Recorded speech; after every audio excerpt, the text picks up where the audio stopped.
आप सब अच्छे हैं? अच्छा, पढ़ाई कर रहे हैं? सुबह नाश्ता किया आपने? नहीं किया? अरे आपके घर में अगर माँ न हो या माँ कहीं गांव गई है तो आपको थोड़ा दिक्कत पैदा होगी। तो आप खुद ही बनाकर खाकर आइए, भूखे मत आइए। ಮನೆಯಲ್ಲಿ ಅಮ್ಮ ಊರಿಗೆ ಹೋಗಿದ್ರೆ ಏನ್ ಮಾಡಬೇಕು, ನೀವೇ ಏನ್ ಮಾಡಬೇಕು, ಅಡಿಗೆ ಮಾಡಿಕೊಂಡು ಏನಾದ್ರೂ ತಿಂದು ಬರಬೇಕು। ಖಾಲಿ ಹೊಟ್ಟೆ ಬರೋದ್ರಿಂದ आरोग्य हारागुತ್ತೆ। तो बच्चों, मैं आपको यहाँ पर आज एक नया पाठ करने जा रहा हूँ।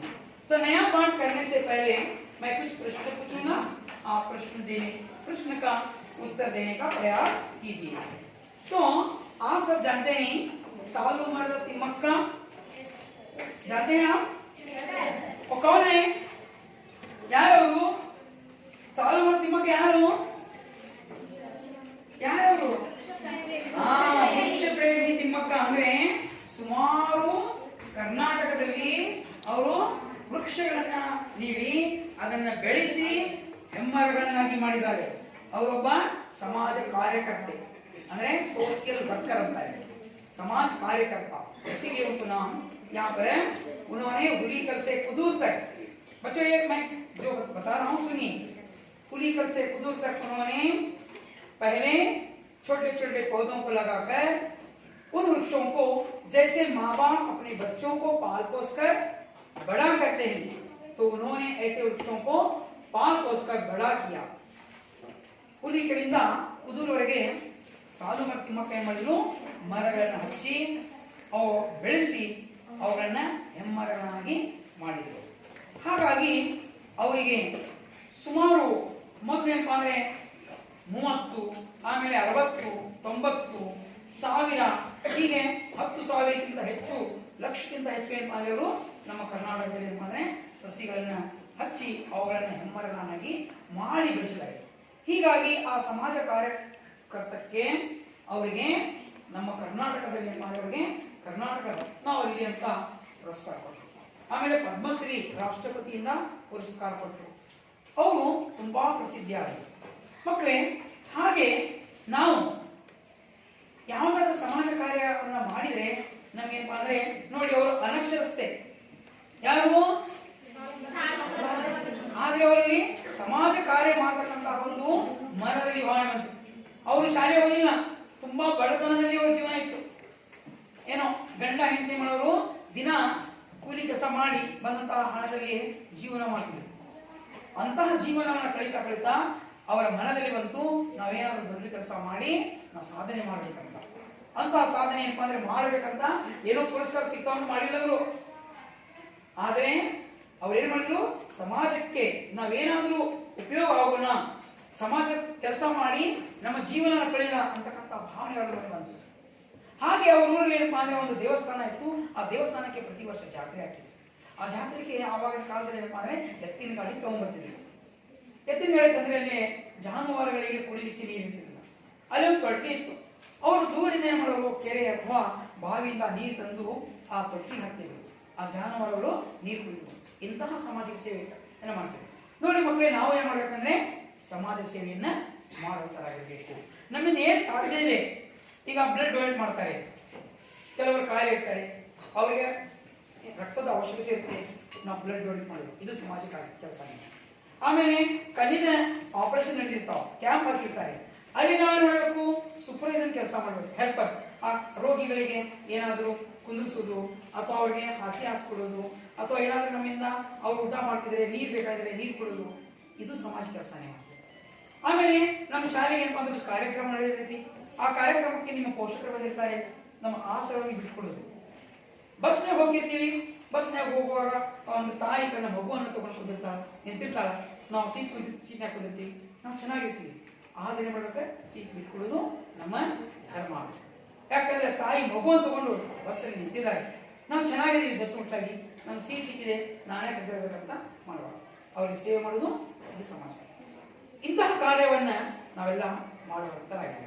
तो बच्चों, इसी पर मैं आज आपको एक पाठ करने जा रहा हूँ। क्या आप के घर में माँ है, ನಿಮ್ಮ ಅಮ್ಮ ಇದ್ದಾರಾ? तो माँ की बड़ी बहन है अम्मा ना ದೊಡ್ಡಕ್ಕ ಅಕ್ಕ ಅದಲ್ಲ ಅದಾ ಕೆಲವರಿಗೆ ಕೆಲವರಿಗೆ ಸರಿನಾ ಚಿಕ್ಕಮ್ಮ ಹಾಗಾದ್ರೆ ಚಿಕ್ಕಮ್ಮ ಏನಂತೀವಿ ಹಿಂದಿ ಒಳಗೆ ಏನಂತೀವಿ ದೊಡ್ಡಮ್ಮಗೆ ಬಡಿ ಮಾ ಏನಂತಾನೆ ಬಡಿ ಮಾ ಅಥವಾ ಬಡಿ ಅಮ್ಮಿ ಅಂತಾರೆ ಹೌದಾ ಚಿಕ್ಕಮ್ಮನಿಗೆ ಚಾಚಿ ಅಂತಾರೆ ಇನ್ನೊಂದು ಭಾಷೆ ಒಳಗೆ ಏನಪ್ಪ ಅಂದ್ರೆ ಹಿಂದಿ ಒಳಗೆ ಇನ್ನೊಂದು ಅರ್ಥ ಏನಪ್ಪ ಅಂದ್ರೆ मौसी अंतर तो मौसी भी कहा जाता है। तो बच्चों यहाँ पर आज हम पाठ करने जा रहे हैं मौसी। तो आज इसी पाठ पर पाठ 5 पाठ का नाम है पाठ 5 आप हिंदी बल्लरी तृतीय भाषा हिंदी इस पुस्तक को निकालिए। तो उसमें आप पाठ का नाम है मौसी। पाठ का नाम क्या है मौसी। तो मौसी इस पाठ के लेखक हैं भीष्म साहनी। पाठ 5 मौसी। तो मेरा नाम है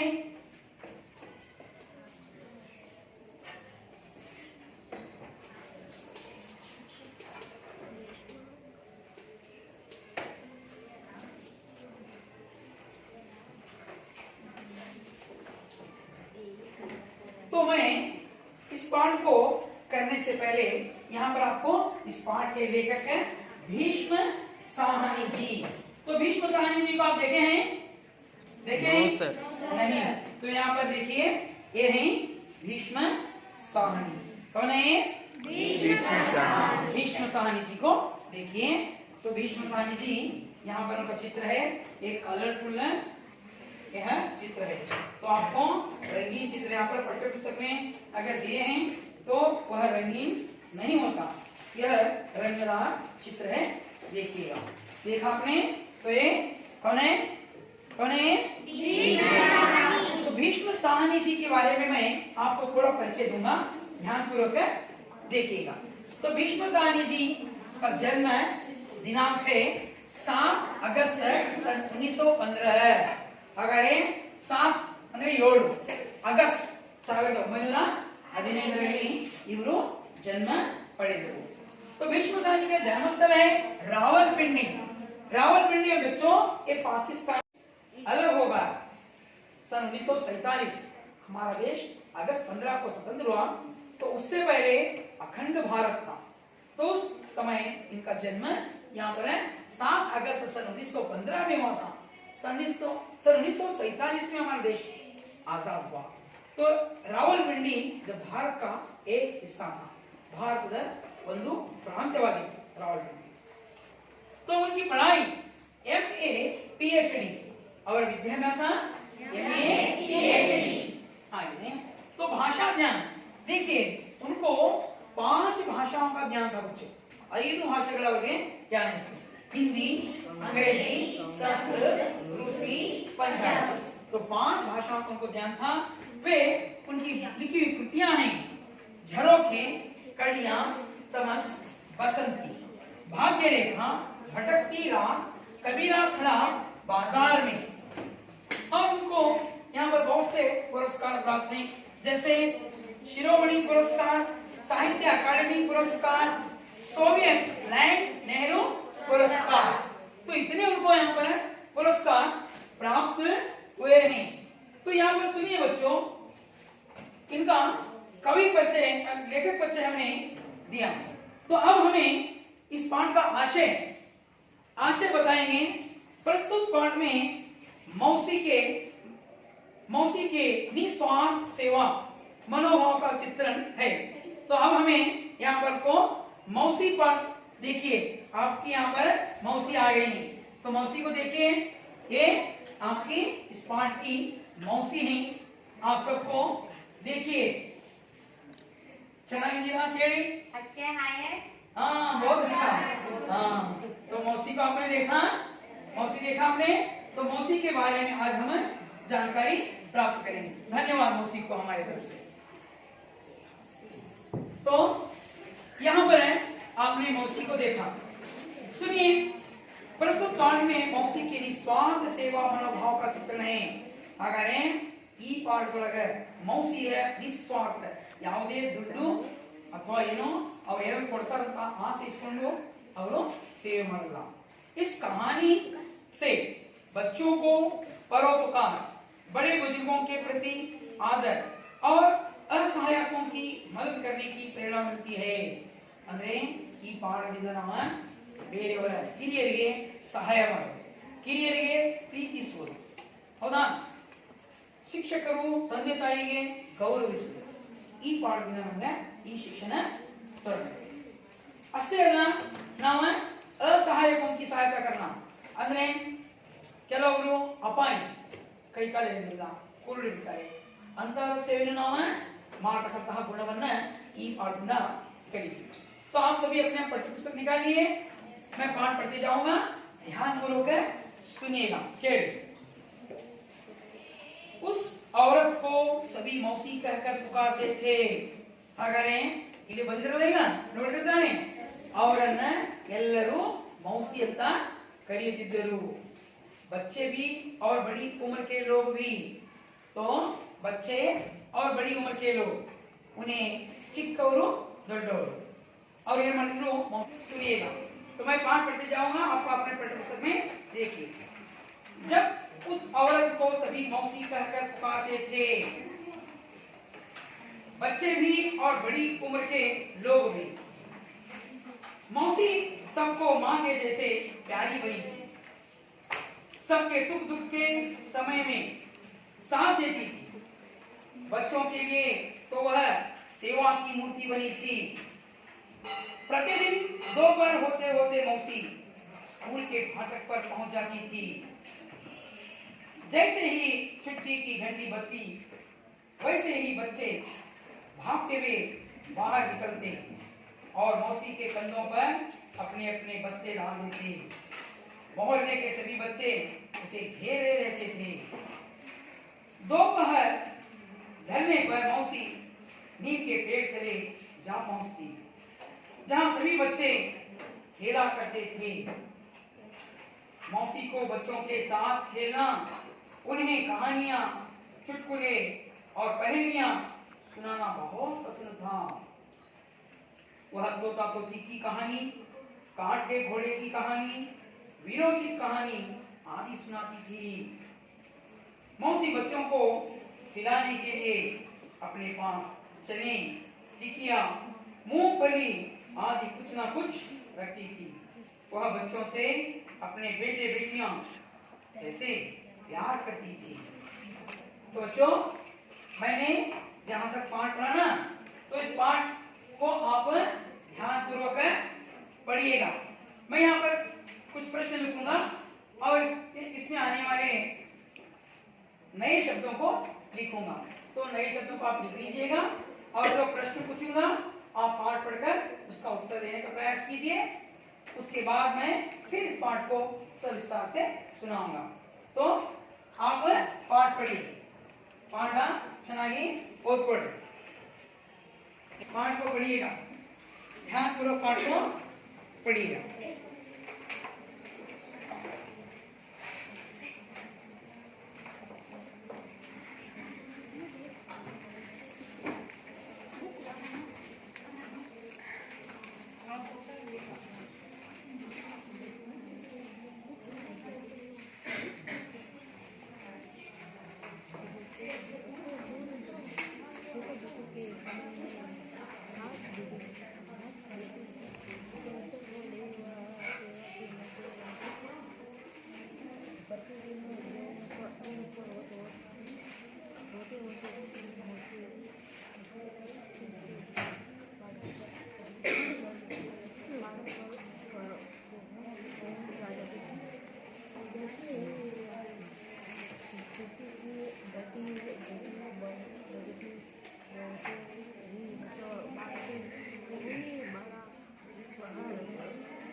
से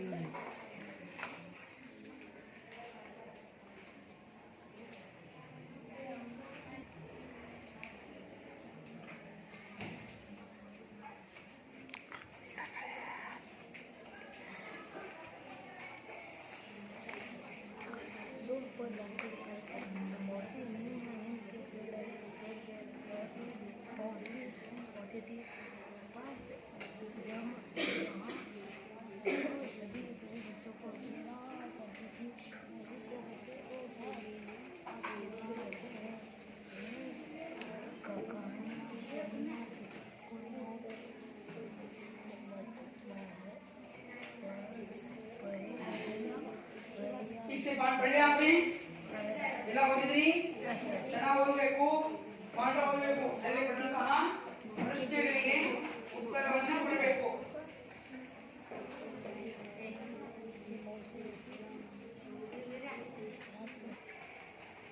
उसे औरत को सभी मौसी कर पुकारते थे, बच्चे भी और बूढ़े उम्र के लोग भी। मौसी सबको माँ के जैसे प्यारी बनी थी, सबको सुख दुख के समय में साथ देती। बच्चों के लिए तो वह सेवा की मूर्ति बनी थी। Very good. प्रतिदिन दोपहर होते होते मौसी स्कूल के फाटक पर पहुंच जाती थी। जैसे ही छुट्टी की घंटी बजती वैसे ही बच्चे भागते हुए बाहर निकलते और मौसी के कंधों पर अपने अपने बस्ते डाल देते थे। Very good.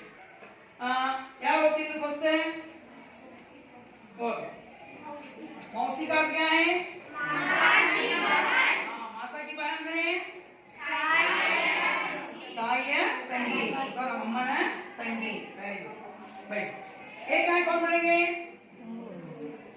अनुषा तुम पढ़ो उम्र उम्र का क्या है आयु आयु ಅಂದ್ರೆ ವಯಸ್ಸು ಆಯು ಅಂದ್ರೇನು ವಯಸ್ಸು ವೆರಿ ಗುಡ್ नेक्स्ट इधर ನೋಡಿರಾ राधिका वर्म फाटक फाटक का क्या है मुख्य द्वार मुख्य द्वार ಅಂದ್ರೆ ಈ ಕಕ್ಷೆಗೆ ಈ ತರಗತಿಗೆ ಒಂದು ದಾರಿ ಇದೆ ಇನ್ನೊಂದು ದಾರಿ ಆ ಕಡೆ ಇರುತ್ತೆ ಹೌದಾ ಎರಡು ದಾರಿಗಳಿದ್ದಾಗ ಮೇನ್ ಡೋರ್ ಇದೆ ಇದಕ್ಕೆ ಮುಖ್ಯ ದ್ವಾರ ಅಂತಾರೆ ಅದನ್ನ ನೆಕ್ಸ್ಟ್ ಕುಂದ್ರು ನೆಕ್ಸ್ಟ್ ಬಾಯ್ಸ್ ಯಾರು ಅಂತೀರಾ ನೀನು ಅಂತೀಯ ಓದ್ ಏನಿದು ಕಂದ ಕಂಧ ಕಂಧ ಅಂದ್ರೇನು ಭುಜ ಭುಜ ನೋಡಿ ನಮ್ಮ ಭುಜ ನಾವು ಬ್ಯಾಗ್ ಏನ್ ಮಾಡ್ತೀವಿ ಇಲ್ಲಿ ನಮ್ಮ ಹೆಗಲಿಗೆ ಹಾಕ್ತೀವಿ ಹೆಗಲ್ ಅಂದ್ರೆ ಕಂಧ ಕಂಧ ಅಂದ್ರೆ ಭುಜ ವೆರಿ ಗುಡ್ ಕುಂದ್ರು ನೆಕ್ಸ್ಟ್ ನೆಕ್ಸ್ಟ್ ಯಾರು ಅಂತೀರಿ ಇದು ಮಂಜುಳಾ ಅಮ್ಮ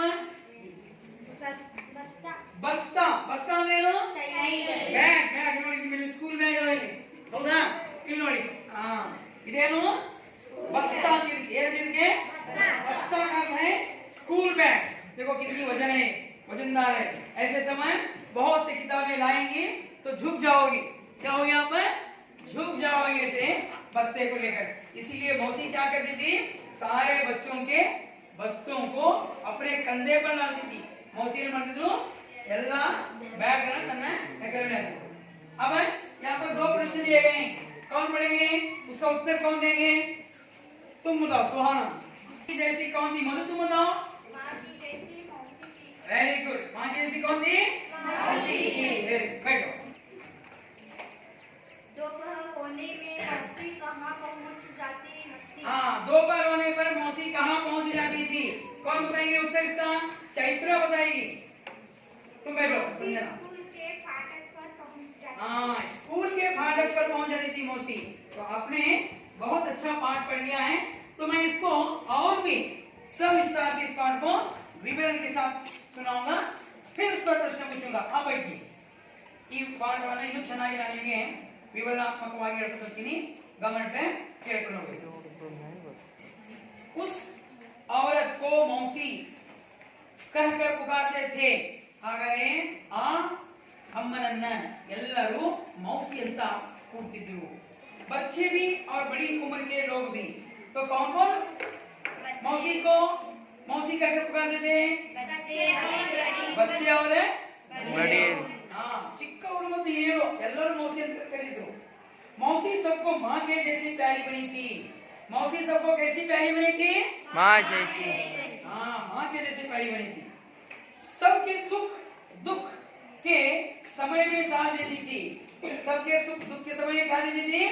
साथ देती थी। ಕಷ್ಟದಲ್ಲಿ ಮತ್ತು ಸುಖದಲ್ಲಿನೂ ಸಹಾಯ ಮಾಡಿದ್ರು. ಈ ಸುಖದಲ್ಲಿ ಮನೆಯಾಗ ಮದುವೆ ಆಗ್ತಿರ್ತಾವ, ಹೌದಾ? ಮಕ್ಕಳನ್ನ ಹೆಸರು ನಾಮಕರಣ ಬರ್ತಿರ್ತಾರೆ. ಆ ಟೈಮಿಗೆ ಮೌಸಿ ಮಾಡೋರು ಬಂದ ಆ ಸಂತೋಷದಲ್ಲಿಯೂ ಹೇಗ್ ಮಾಡ್ಬೇಕು ಅಂತ ಸಂಪ್ರದಾಯವಾಗಿ ಹೇಳ್ತಿರ್ತಾರೆ. ಆಮೇಲೆ ಯಾರ್ಯಾರು ಕಾಯಿಲೆ ಆಗಿದ್ರೆ ಬಂದ ಆ ಟೈಮಿಗೆ ಏನ್ ಮಾಡ್ತಿದ್ರು, ಅವ್ರಿಗೆ ಏನ್ ಮಾಡ್ಬೇಕು, ಎಂತ ಊಟ ಕೊಡಬೇಕು, ಯಾವ ಟೈಮಿಗೆ ಔಷಧ ಕೊಡಬೇಕು, ಎಲ್ಲ ಹೇಳ್ತಕ್ಕಂತಹ ಗುಣ ಏನಂದ್ರೆ ಮೌಸಿಯಲ್ಲಿ ಇತ್ತು.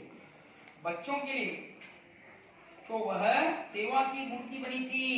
ಹಾಗಾದ್ರೆ ಮಕ್ಕಳಿಗೆ ಏನಾಗಿದ್ದಳು? ಸೇವಾ ಮೂರ್ತಿ. तो बच्चों के लिए कैसी बनी थी? सेवा की मूर्ति। सेवा की मूर्ति बनी थी. प्रतिदिन दोपहर होते होते मौसी स्कूल के फाटक पर पहुंच जाती थी. दोपहर ಮಧ್ಯಾಹ್ನ ಅಂದ್ರೆ ಊಟ ಆದ್ಮೇಲೆ ನೀವು ಏನಪ್ಪಾ ಶಾಲೆ ಬಿಟ್ಟು ಟೈಮಿಗೆ ಏನಪ್ಪಾ ಅಂದ್ರೆ ಮೌಸಿ ಏನ್ ಮಾಡೋರು, ಶಾಲೆಯ ಗೇಟಿಗೆ ಬರ್ತಿದ್ರು. ಫಾಟಕ್ ಅಂದ್ರೇನು? ಸ್ಕೂಲ್ का गेट. ಸ್ಕೂಲಿನ ಮುಖ್ಯ ದ್ವಾರಕ್ಕೆ ಬರ್ತಿದ್ರು. तो स्कूल के फाटक पर पहुंच जाती थी. जैसे ही छुट्टी की घंटी बजती वैसे ही बच्चे भागते हुए बाहर निकलते और मौसी के कंधों पर अपने अपने बस्ते डाल देते. स्कूल बेल आ तक्षण जैसे ही घंटी बजती सारे बच्चे भाग कर क्या करते? मौसी के कंधे पर क्या डालते? अपने अपने बस्ते डाल देते. तो यहाँ पर एक चित्र दिख रहा है आपको. ಆ ಚಿತ್ರದಲ್ಲಿ ಏನ್ ಕಾಣ್ತೇವೆ? ಎಲ್ಲ ಹುಡುಗರು ಬಂದು ಏನ್ ಮಾಡ್ತಾರೆ?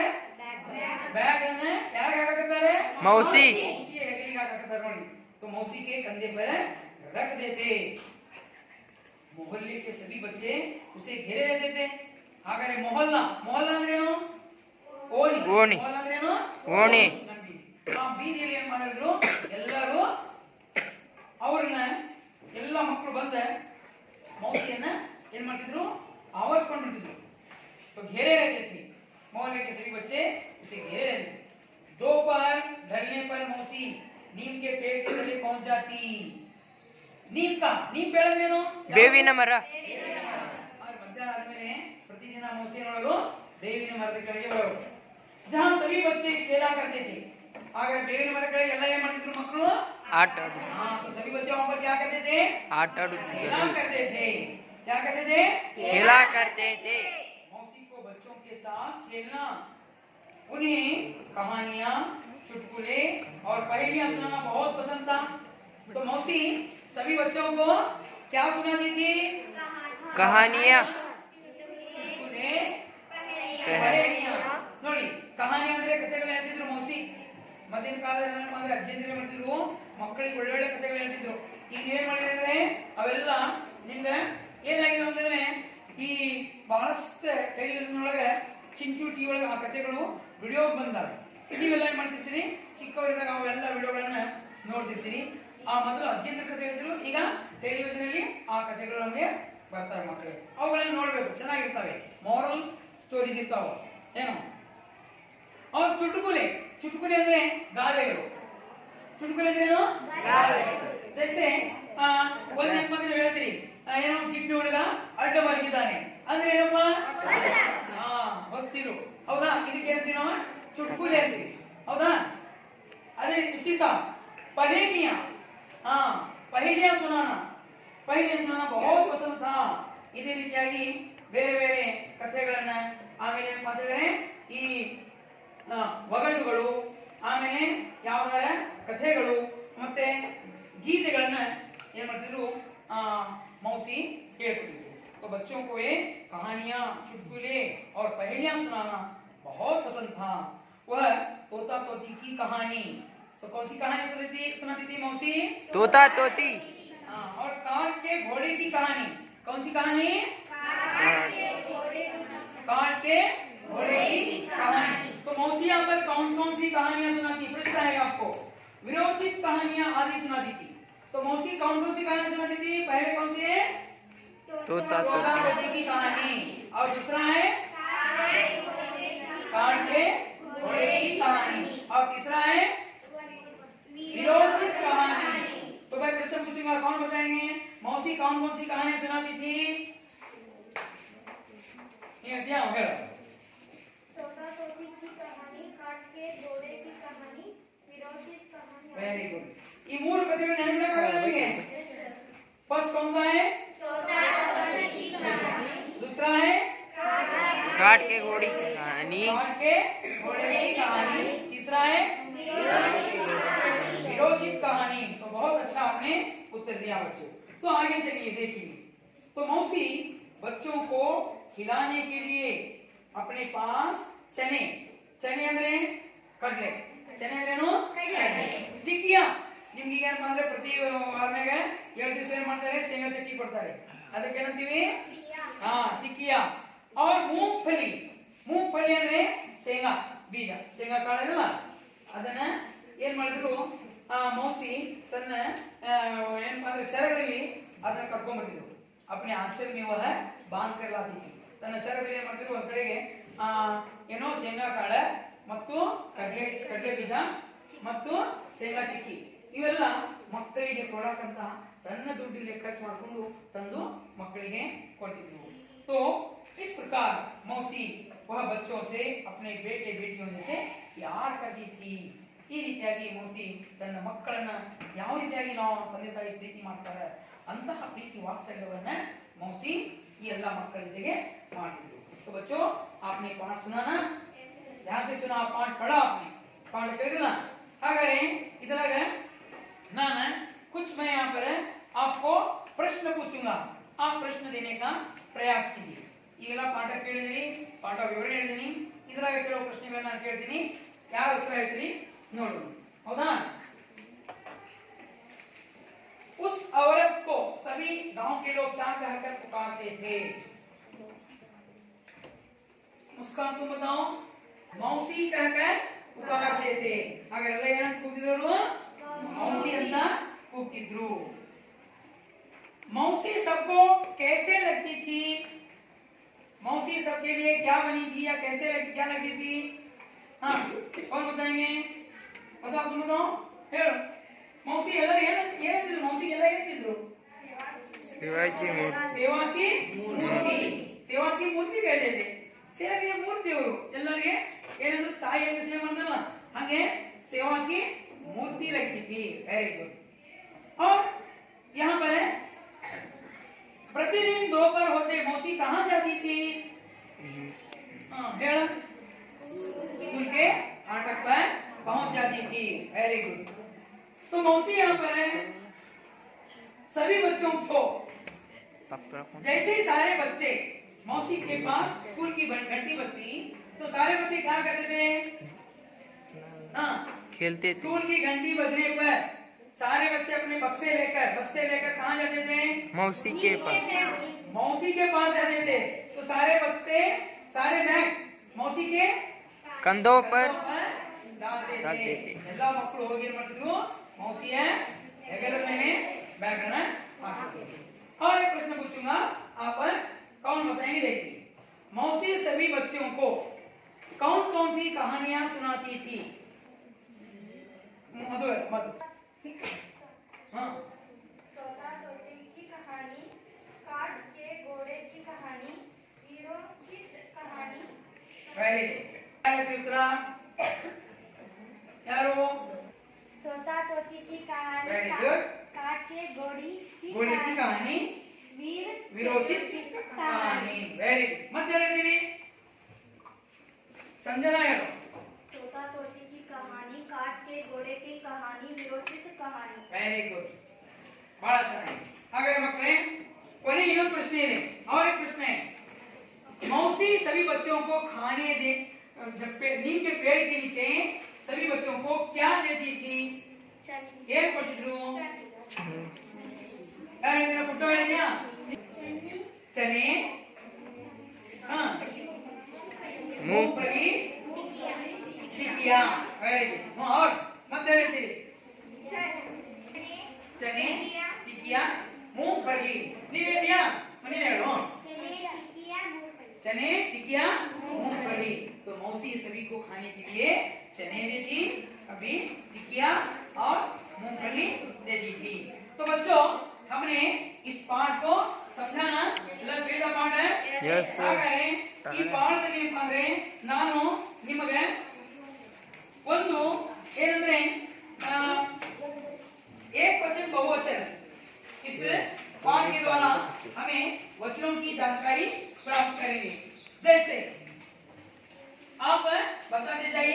मैं यहाँ पर उन शब्दों को लिखूंगा, आप उसका उत्तर देने का प्रयास कीजिए। आगे रोलिंग। लड़की, लड़की शब्द का बहुवचन रूप है स्त्रीलिंग लड़कियां। Very good. तो यहाँ पर लड़की जो दीर्घ स्वर होता है तो इस दीर्घ स्वर को हमें ह्रस्व करना चाहिए, जैसे लड़कियां। Very good. इसी प्रकार दूसरा शब्द बताइए, घोड़ा। घोड़ा एक पुल्लिंग शब्द है। घोड़ा का बहुवचन रूप क्या है? घोड़े, बहुत स्त्रीलिंग है, पुल्लिंग है। घोड़ी, हाँ पुल्लिंग है ना घोड़े। घोड़े ಅದಕ್ಕೆ ಇದನ್ನ ಗಮನಿಸಬೇಕು, घोड़ा घोड़े। देखिए यहाँ पर लड़की स्त्रीलिंग होता है, लड़की स्त्रीलिಂग ಆದ್ರೆ ಇದು ಚಂದ್ರಬಿಂದು ಬಂದು ದೀರ್ಘ ಸ್ವರ ಹ್ರಸ್ವ ಆಗುತ್ತೆ, ಅವಾಗ ಯಾವ ಒಂದು ಚಂದ್ರಬಿಂದು ಆಗಿದ್ರೆ ಅದು ಬಹುವಚನ ಸ್ತ್ರೀಲಿಂಗ್ ಆಗುತ್ತೆ। ಅದೇ ಪುಲ್ಲಿಂಗ್ ಇದ್ದಾಗ ಏಕಾರ ಬರುತ್ತೆ, जैसे आ घोड़ा आ, वो क्या हो जाता है पुल्लिंग में? घोड़े। क्या हो गया? घोड़े। और बताइए दूसरा शब्द कहानी। अब बताइए कहानी स्त्री बताइए। कहानियाँ, तो ये ह्रस्व होगा दीर्घ होगा? ನೋಡಿ ದೀರ್ಘ ಇದೆ, ಏನ್ ಮಾಡ್ಬೇಕೀಗ? ह्रस्व ಮಾಡ್ಬೇಕು। ಹಾಗಾದ್ರೆ कहानियाँ, वेरी गुड। तो और बताइए बच्चा। तो देखिए यहाँ पर बच्चा बच्चे। आ का अर्थ है, आपने समझ लिया ना? ಗೊತ್ತಾಯ್ತಂಗಾನೆ ನಾವು ಸ್ತ್ರೀಲಿಂಗ ಶಬ್ದವನ್ನ ಬಹುವಚನ ಮಾಡುವಾಗ ಸ್ತ್ರೀಲಿಂಗ ರೂಪದಲ್ಲಿಯೇ ಬರಬೇಕು, ಪುಲ್ಲಿಂಗ ಶಬ್ದ ಬಹುವಚನ ಮಾಡುವಾಗ ಪುಲ್ಲಿಂಗ ಬಹುವಚನದಲ್ಲೇ ಬರಬೇಕು। ಹಾಗಾದ್ರೆ ಇಲ್ಲಿ ನಿಮಗೆ ಪಾಠ ತಿಳಿಯಿತು, ವ್ಯಾಕರಣ ಗೊತ್ತಾಯ್ತು। ಹಾಗಾದ್ರೆ ನಾವು ಈಗ ಏನ್ ಮಾಡೋಣ ಅಂದ್ರೆ मैं आपको गृह कार्य दूंगा, इस पर 2 प्रश्न दूंगा, आप अपने घर पर इन पाठ के इस पाठ के प्रश्नों के उत्तर लिख कर लाने का प्रयास कीजिएगा। एक प्रश्न है, मौसी बच्चों को कैसे कौन से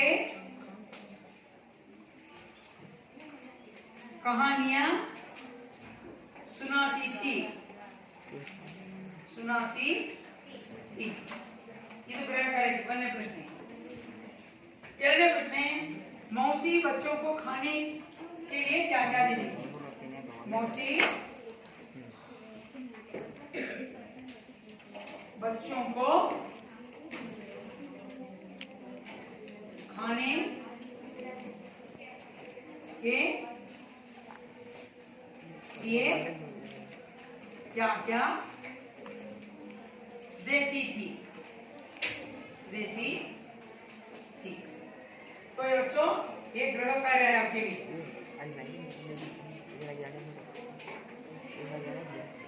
ಈ ಎರಡು ಪ್ರಶ್ನೆಗಳನ್ನ ಬರ್ಕೊಂಡು ನಾಳೆ ಬರುವಾಗ ಕಲ್ ಆತೆ ವಕ್ತ आप अपना ಹೋಮ್ವರ್ಕ್ लाइएगा।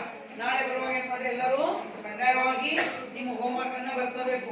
ನಾನು ಈ ಪ್ರಶ್ನೆಗಳನ್ನ ನಿಮಗೆ ಮುಂದಿನ ಪಾಠದಲ್ಲಿ ಕೇಳ್ತೀನಿ, ಅದೇ ರೀತಿಯಾಗಿ ಹೋಮ್ವರ್ಕ್ ಅನ್ನು ನೋಡ್ತೀನಿ। अच्छा आपको पाठ समझ में आया? यस सर, पाठ आपको समझ में आया ना? यस सर, पाठ ठीक था? Yes sir. मैं यहाँ पर अपना पाठ समाप्त करता हूँ, फिर कल इस पाठ को आगे बढ़ाऊंगा। धन्यवाद।